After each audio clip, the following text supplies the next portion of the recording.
I just want to update you with everything that's been going on with Icardi over the last couple of weeks. This is what Wanda Nara, of course, is Icardi's wife and agent, said. In my view, Icardi will remain at Inter. Mauro doesn't believe it's over. It's his decision, and there could be 1,000 offers right now. Conte is not letting him play, but maybe he will. Maybe someone told Mauro to stay. Who? Maybe the one who runs the club. Beppe Marcotta, the Inter director, came out and said, we greeted Wanda Nara's comments with a pinch of irritation, both for the timing and the method. I can also categorically deny that someone at this club told Icardi to stay at Inter, especially not President Steve Zhang.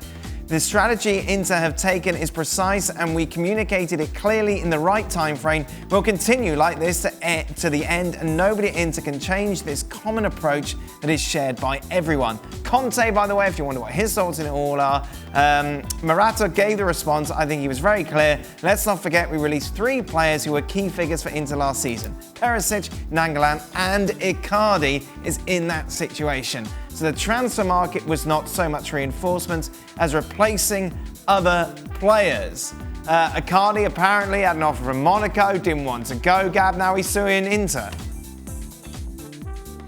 Well, I think he's suing Inter. I think following the statement today, he feels he has enough grounds to sue them. He's not just suing them for money. I think around about $1.5 million, but also to be reintegrated and not be made to train by himself and be given a chance to go and impress the manager.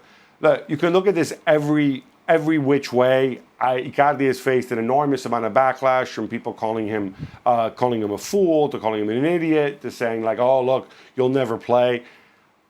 I don't know the guy well enough to be able to judge, but everything he said, he is convinced that this is where he wants to be. He's obviously not doing it for money, because were he to go elsewhere, even on loan, he'd get the same amount of money.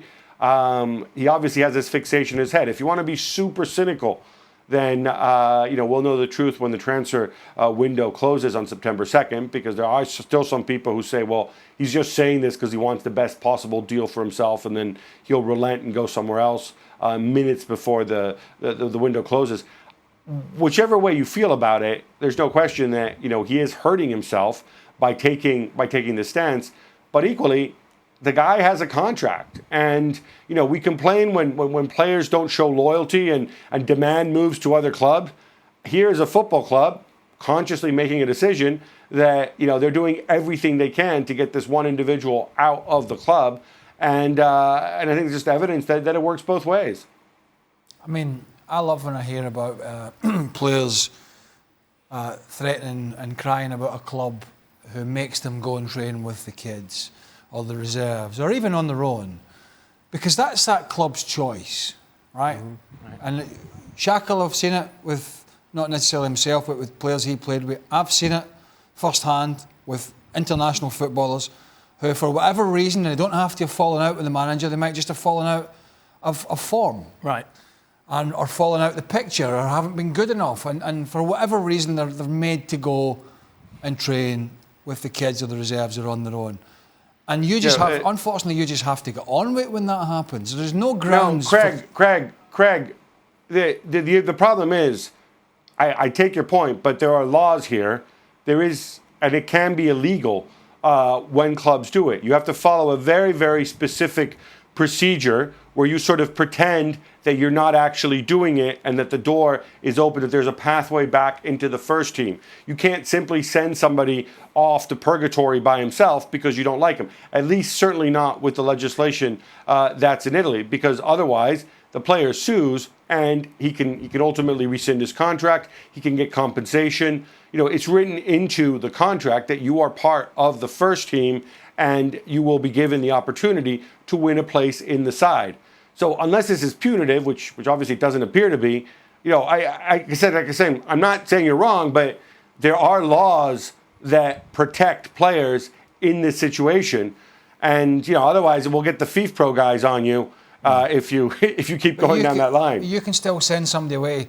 I don't know if they call it the reserves now or the second team, but you can still send somebody and say, oh well, I think that's the best. I think that's the best avenue for Mauro Icardi to get back in the first team, is by to train here with this group. And so there is always an argument for both. Yeah, no, but if you do that okay, it's one thing if I send you down and say, Craig, go train with the under-19s for a while. It'll help you out. It's another thing if I say, oh, I want to sell Craig Burley. I don't want Craig Burley at this club. He's never going to play for this club ever again. And on top of that, I'm going to go make you train with the underage girls. Then that's very, very different. Then you have a case saying, wait, I am not given a chance here at all. And because Inter statements have been so strong to that regard, Icardi and whatever lawyers representing him evidently believe that he potentially has a case for constructive dismissal or violating labor laws or whatever. Of course, then. It's a bit messy still, isn't it? It is very messy. It's unlike the old days when you just got shoveled to the side. As long as you got paid, you were As long as you got your wages,